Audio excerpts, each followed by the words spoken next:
Olá, boa tarde a todos. Desculpe a demora, eu falei que ia começar em 2, 3 minutinhos, mas tivemos um problema aqui no live stream, que é o software de streaming, então tive que religar o meu computador. Bastante gente saiu da sala, infelizmente, é o que acontece, né? Quando o sistema fica ruim e sai do ar, a gente acaba perdendo aí o número de pessoas que estavam acompanhando o programa. Vou abrir a planilha aqui, estou abrindo a planilha então. O Daniel Stange já fez vários comentários, isso é ótimo. Vamos ver aqui como é que é a pergunta dele, os comentários dele. Muito bem, ele começa dizendo o seguinte: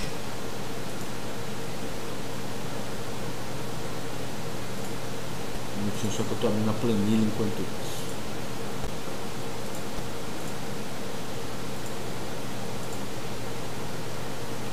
Legal. Ele começa com o seguinte comentário: Roxo, ou talvez TG. Supondo que eu queira fazer uma trava qualquer, vendendo uma opção e comprando outra, e supondo que essas duas opções têm a mesma liquidez e spread, né?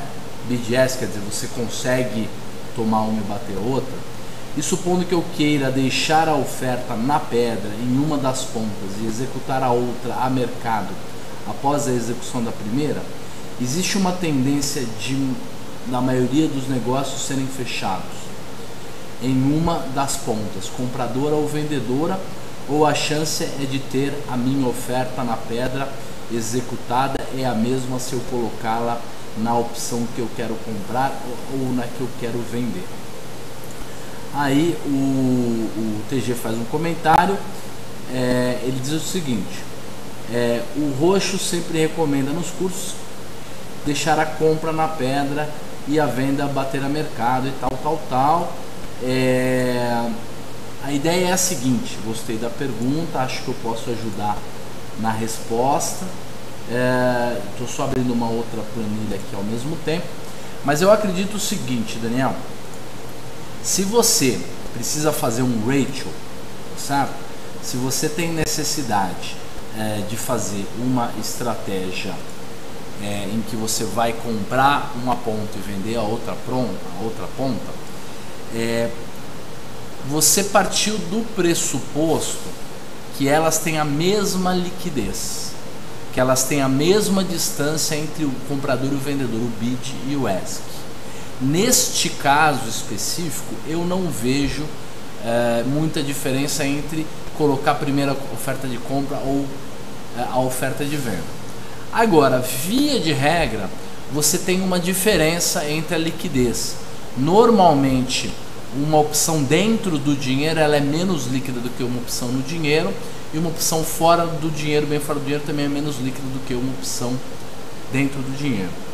Então, se houver uma pequena diferença de liquidez ou uma pequena diferença no spread, quer dizer, tiver uma boca maior uma opção do que a outra, eu faria o seguinte: eu colocaria na oferta primeiro a ponta menos líquida, que tem mais diferença entre bid e ask. Fechando essa, eu faço a outra mais líquida a mercado, porque é sempre mais fácil fazer a mais líquida a mercado. Se você não tiver condições de fazer isso, eu sugiro que você, se for uma opção que custe até 30 centavos, a opção mais barata custar até 30 centavos, eu faria primeiro a opção mais cara e depois a opção mais barata. Abaixo de 30 centavos, como você tem que ficar na fila, eu colocaria primeiro a opção baratinha de poucos centavos e depois a opção mais cara, que também custa alguns centavos, mas nem tanto, então é mais fácil de você negociar.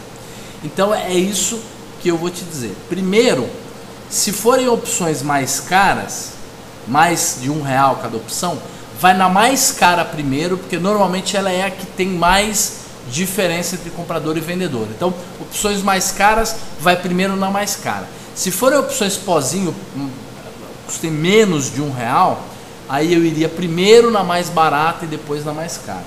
Então, eu acho que pode ter ajudado. Faça o seu comentário aí, mas eu acho que pode ter ajudado. A gente tem o Wagner Lima também fazendo alguns comentários sobre o assunto. Ele diz o seguinte: boa tarde, desculpa se minha pergunta foi... Ah, tá.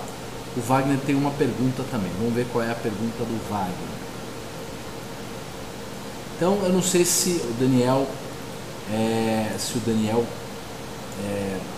entendeu mais ou menos o que eu respondi, mas eu acho que é isso. Opções bem caras, vai primeiro na mais cara, que é menos líquida, depois na mais barata. Opções bem baratas, vai primeiro na baratinha de centavos, que é menos líquida, é mais difícil de fechar, tem uma diferença percentual, né? Porque de 30 para 31 centavos são 3% de variação. Então você deixa a sua oferta comprando a 30 ou vendendo a 31, espera tomarem ou baterem de você e faz a mais cara depois. Se forem opções custando mais que R$2, por exemplo, via de regra, a menos líquida, mais difícil de negociar, é essa mais cara. Então faz ela depois. Depois disso, nós temos a pergunta do Wagner. Ele diz o seguinte: desculpa se a minha pergunta foi meio básica, deixa eu ver onde é que está a pergunta dele. Wagner, não estou achando a tua pergunta. Deixa eu ver como é que é. Olha, um exemplo, considerando que a Petro D20 está 0,42 e a Petro D21 está custando 20 centavos. A estratégia é vender 1 kg de Petro D20 e comprar 2 kg de Petro D21, colocando 2 centavos no bolso. Até aí tudo bem.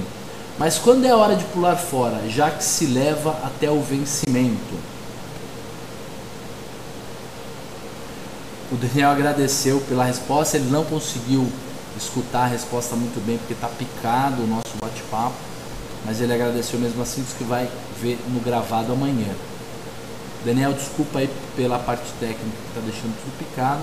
Se tiver alguma dúvida depois, por favor, me responda. A pergunta do Wagner é o seguinte: quando é hora de pular fora, já que se leva até o vencimento? Se o papel estiver a 20,99, por exemplo, estou vendido e dá exercício na que eu comprei. Eu estou entendendo então que a pergunta do Wagner é com relação ao ratio, a estratégia de vaca. Ele já entendeu que a gente vai comprar 1 kg da opção mais cara, vender 2 kg da opção mais barata, embolsar alguma grana e ficar acompanhando. A hora da saída vai depender. Primeiro tem que ter um stop. O stop é o seguinte: se o preço da opção que está vendida custa mais que 3% do valor do papel, no caso da Petro custa mais que 55, 60 centavos, já é hora de você começar a comprar um pouquinho da opção que você está vendido, senão você fica muito vendido. Então tem toda uma estratégia de stop que tem que ser definido. Esse stop ele pode ser ou você ajustar pelas gregas, se você ficar muito vendido em delta, gama, tal, você começar a comprar um pouco dessa opção, ou uma definição mais simples que é preço. Preço da opção vendida subiu até um certo tanto, você vai comprando aos pouquinhos. Se o mercado ficar parado, cair ou subir aos poucos, aí você vai esperar chegar a ter um determinado lucro. Se o teu lucro chegar em 5 centavos, você já começa a desmontar um pedacinho. Se chegar em 10 centavos, aí você desmonta um pouquinho mais. Se chegar em 15 centavos, você desmonta mais ainda. E vai deixando sempre a posição positiva para o seu lado. Quando você desmontar, você sempre deixa um pouco mais de opção comprada do que vendida. Então vamos lá. Se você está vendido em 2 kg de uma opção de 21 e comprado em 1 kg da 20, na hora que você conseguir desmontar recebendo tipo 5 centavos, ao invés de você receber os 5 centavos, recebe apenas 4, e com esse centavo adicional de lucro, você simplesmente deixa um pouco da 20 mais comprado do que estava antes. Então se a proporção era 1 para 2, você baixa essa proporção para 1 para 1,9, depois 1 para 1,7, depois 1 para 1,5, de acordo com que a operação vai melhorando e você vai tendo lucro. Então um pedaço desse lucro você põe no bolso e o outro pedaço do lucro você melhora a estratégia. Então você tem dois tipos de estratégia. Primeiro é, o mercado explodiu, começou a subir para valer. Nós vamos ver isso na Petro E, por exemplo, se está na hora de estopar ou não. Começou a puxar para valer, o que você faz? Começa a comprar a opção vendida e se proteger. Só que você sabe que você tem sempre o pozinho, então o pozinho vai te ajudar e o maior prejuízo que você teria seria 50, 60 centavos por conta da compra do pozinho. Comprando um pouquinho da opção vendida, sobra mais pozinho comprado, isso te protege ainda mais. E a segunda situação é a situação em que você está saindo da estratégia no lucro. Então essa operação é uma boa, tá certo? Então a estratégia do Rachel Wagner é uma das melhores estratégias que eu conheço. Você vai ver hoje o que aconteceu com essa alta, o mercado explodiu de subir, você vai ver o que aconteceu com o nosso Rachel, é muito interessante, porém é muito complexo também. Então o ideal é que você vá compreendendo uma camada de cada vez. Hoje eu já te expliquei que você tem que dividir as situações, vai entendendo, anotando, semana que vem faz mais perguntas e acredito que é assim que você vai cada vez dominar melhor a estratégia. Vamos ver então como é que ficaram as opções, as volatilidades e tudo isso, e depois a gente vê como é que estão as operações que a gente deixou montado, tá certo? Então olha lá, a Petro que estava abaixo de R$17 na segunda-feira, né, quando a gente fez o bate-papo básico, tá quase 19 pau aí perto do vencimento, isso é ótimo, é fantástico. A volatilidade da Petro C explodiu, então a menor volatilidade está em 37, 38%. E a maior está em 70%, 72%. Isso também é muito interessante. Vejam que a gente tem estratégias montadas, a gente vai ver o que aconteceu com elas. E as volatilidades estão assim. Para você ter uma ideia, faltam 7 dias úteis, mas se você fosse fazer um lançamento coberto de Petro C 15, por exemplo, você teria uma taxa de 1% para 7 dias, numa opção R$4 para dentro do dinheiro.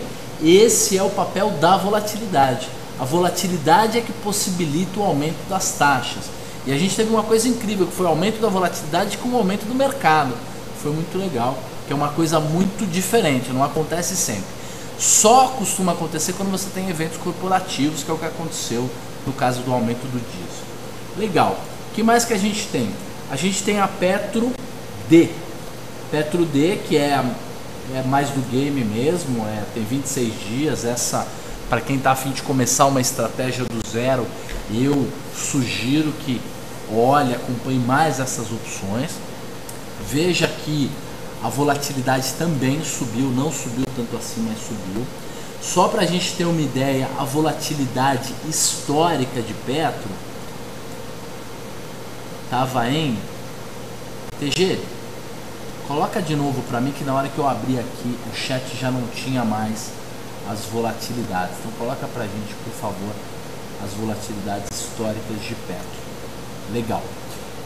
A volatilidade de Petro, então, a gente tem volatilidades de 31% no mínimo, né, chegando até a 40% aí nos extremos de volatilidade. Isso demonstra de fato um aumento significativo na volatilidade de Petro. Olha, a volatilidade de Petro histórica, ela subiu para 40%, e isso é incrível, porque a volatilidade histórica da D está em 30%, 31%. Por que a volatilidade histórica subiu tão rápido e a implícita não subiu? Todo mundo que entende alguma coisa de opção sabe a resposta. É porque a volatilidade subiu com o mercado subindo. E quando a volatilidade sobe com o mercado subindo, a volatilidade sobe muito mais devagar. Então a volatilidade explodiu no histórico, mas na volatilidade implícita não subiu tanto assim. E olha que a gente teve um aumento de uns 15% para Petro nos últimos 2 dias. Para o N, para a PN um pouco menos, mas teve um aumento muito significativo. Então a gente sabe que a volatilidade costuma subir na queda. Se a gente tivesse uma queda de 13, 14, 15% na Petro em poucos dias, em 2 dias, a volatilidade de Petro implícita ia estar nos mesmos 40% que está a histórica. Então o fato é esse: como o mercado, a volatilidade subiu na alta, a volatilidade histórica subiu na alta, a implícita não acompanha, não tem jeito, porque a alta, ainda mais na Petro, era tudo que a gente queria. Então essa alta, mais do que deixar a gente nervoso, deixou a gente mais calmo. Então o aumento da volatilidade foi menor. Para quem fizesse a compra do papel Petro e vendesse a Petro D16 agora, perto do fechamento da quinta-feira, teria uma taxa de 0,82 ao mês. Então perceba que não é uma taxa muito significativa. Para você ir numa taxa um pouco melhor, que compensasse custos operacionais e tudo mais, você teria uma taxa ao mês de 1,35 na Petro D17, mas aí é super arriscado, porque o papel acabou de sair de R$17, deu essa baita esticada. Se amanhã ou depois o mercado de Petrobras dá uma chacoalhada, dá uma rebolada, pode ser que você tenha que estopar, fazer alguma coisa assim, isso dá uma complicada.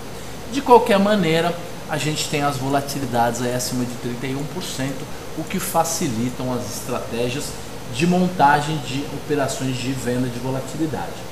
Quem comprou volatilidade se deu bem, não se deu tão bem assim porque a alta da volatilidade foi com o mercado subindo, mas qualquer daqueles bois, né, aqueles estratégias de inverse ratio spread que a gente ensina, teriam se beneficiado da alta da Petrobras. Não sei se teria pago o carrego de uma compra de volatilidade para quem estivesse carregando uma compra de volatilidade há um certo tempo. Por quê? Porque veio perdendo teta, veio perdendo taxa aí faz bastante tempo, então não sei se justificou. Isso depende de cada estratégia, se você estava numa estratégia mais curta ou mais longa, e é por isso que eu sugiro, quando a gente vai fazer uma compra de volatilidade, fazendo a mais curta. Sabe por quê? Dá uma olhada aqui, ó, como é que ficou a volatilidade implícita da Petro-C. Essa de fato subiu, algumas subiram até para 70% de alta da volatilidade. Agora, gente, vamos ver como é que está a Petro-E. Petro-E, a volatilidade não subiu tanto assim. Isso é comum, a gente vê isso acontecendo com frequência, e o que aconteceu foi isso. A volatilidade de Petro-E se manteve abaixo de 30%, por mais que a volatilidade histórica tenha explodido para cima de 40%, porque a alta da volatilidade aconteceu com o mercado subindo, né? Aconteceu com o mercado subindo. Então isso que é bastante interessante. Para quem tivesse feito operações de calendário, que é aquela operação em que você compra uma opção mais longa e vende uma opção mais curta, e tivesse vendido uma opção na C, uma dessas que a volatilidade explodiu para 40%, 50%, 60%, talvez o cara tivesse perdido dinheiro na estratégia. Então tem que tomar cuidado com as operações de calendário, porque como a gente sabe, até elas se dão mal. Quando que elas se dão mal? Nesse caso, em que o mercado sobe com a volatilidade subindo também, e é aí que é a janela de prejuízo do calendário. Vamos ver agora, gente, como é que está o resto, né? Vendo aqui que a volatilidade de Petro então chega a estar abaixo de 29% para opções levemente fora da grana. Vamos ver agora como é que estão as puts, né? As puts também subiram a volatilidade, subiram mais até do que a volatilidade das calls, porque aumentou o risco de quem estava comprado em put, e é por isso que a implícita dela subiu mais. Estaria interessante agora, eventualmente, para fazer uma estratégia de call com put, onde você comprasse call e vendesse put. Não são muitas estratégias, nem são tão fáceis, por isso que a gente não vai focar muito nisso agora. Vamos partir para ver aqui como é que está a Vale. Vale C não teve aumento de volatilidade, teve um aumento pouco significativo, que a volatilidade de Petro de Vale já havia subido, e a Vale continuou mal, ela não subiu muito ontem e hoje ela até chegou a cair. A Vale D também com volatilidades na faixa de 27%, 28%, e a Vale E com volatilidades até de 26% e pouca liquidez, tá certo? Então é isso que está acontecendo com a Vale C. Vale CDI. Estou correndo um pouquinho com essa parte do nosso bate-papo, porque o mais importante hoje, eu acredito, é a gente ver o que aconteceu com as estratégias que a gente tem montado, tá certo? Olha lá, Vale O e Vale X com volatilidades de 29%, 28%, 30%, não houve aumento. E agora a OGX, o que a gente poderia fazer com o OGX roxo? Eu tenho o OGX, tô comprado, tava esperando ela dar uma subida ou fazer alguma coisa, tava sem medo de operar opções de OGX, inclusive até porque você sugeriu que a gente não operasse muito opções de OGX. Eu não compraria OGX para vender opção, acho isso perigoso. Acho que a OGX vai continuar oscilando que nem uma maluca. Daqui a pouco diz, o acordo com o BTG não foi tão bom, a Petro cai, ela cai também, o mercado cai, ela afunda, então tem que tomar cuidado. Mas se você tem as ações da OGX e quer fazer algum tipo de estratégia de venda de volatilidade, tipo aquela trava de baixa, ou um ratio spread, alguma coisa para você ganhar dinheiro se a volatilidade da OGX cair, talvez seja um bom momento. Por quê? Porque mesmo que o mercado caia, se você fez uma trava de baixa, você ganha dinheiro nela. Na trava de baixa, perde no papel, acontece, o papel subiu, então pode fazer uma trava de baixa nela. E se o mercado subir, não tem problema, porque se o mercado subir, continuar subindo, ele provavelmente vai continuar subindo devagar, a volatilidade até vai cair e a tua rolagem vai ficar bem barata. É possível que hoje você consiga montar uma trava de baixa dessa ou alguma coisa assim, recebendo bastante, dependendo dos pares, e depois se você tiver que fazer uma rolagem vai ficar bem mais fácil para fazer isso. Só que eu não me meto muito em OGX ainda, acho que o papel está muito perigoso, então vamos voltar a falar como é que andam as estratégias que a gente, avançadas que a gente tem montado. Então vou mudar de planilha e vou ver primeiro o que aconteceu com a nossa venda de volatilidade em Petro C. Veja aqui, a Petro C22 agora está custando 2 centavos e a Petro C24 e Petro C25 que a gente estava carregando depois, não aconteceu nada. Sabe o que acontece agora? Acontece que a gente recebeu 1 centavo para montar, agora estamos recebendo 2 centavos para desmontar, mas eu acho que não vale a pena mexer nessas opções agora. Por quê? Porque para ganhar 1 centavinho deixa. Porque se o mercado subir agora, olha o que acontece. Olha quanto está custando a Petro C20. A Petro C20 está 14 centavos e a Petro C22 está 2 centavos. Significa que se o mercado bombar agora, só sobe a Petro C22. A Petro C24 e a Petro C25 vão ficar meio paradas e você vai ganhar muito dinheiro. Significa que essa trava de Petro C agora é uma trava de alta fenomenal. Se o mercado subir, é só dinheiro que você vai ganhar. Então ela serve de proteção tanto para a tua trava de Petro D, para a tua vaca de Petro D, quanto para a tua vaca de Petro E. Vamos ver como é que está a nossa vaca de Petro D. Então tá aqui. Olha que legal que a gente fez. A gente estava comprado em Petro D22 em 1 kg, vendido em Petro D24 em 3,9 kg e comprado em Petro D25 em 2,9 kg. Olha lá, se você desmontar essa trava agora, você coloca 5 centavos no bolso. Então nós já havíamos feito isso, né? Já havíamos, digamos assim, montado a estratégia, desmontado com algum lucro, e eu acho que dá para desmontar pelo menos 30% do que você tem montado dela agora. Agora, Roxo, se o mercado continuar subindo, o que acontece? Você se dá mal? Será que você perde grana? Eu acho que não. Eu acho que se o mercado continuar subindo, essa trava de baixo vai continuar dando, esse ratio, essa vaca vai continuar dando lucro. Eu acho que a relação vai melhorar se o mercado subir. Então eu desmontaria um pouquinho disso, mas desmontaria apenas uma parte, parcialmente. Agora o mais legal é a Petro E. Lembra que a gente tinha uma estratégia em Petro E, que era a compra da Petro E19 por 20 centavos 1 kg.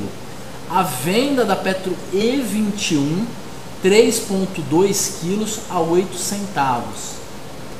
E a compra de 2,2 quilos de D22. É o pozinho, aquele que a gente comprou a 2 centavos. Sabe o que aconteceu?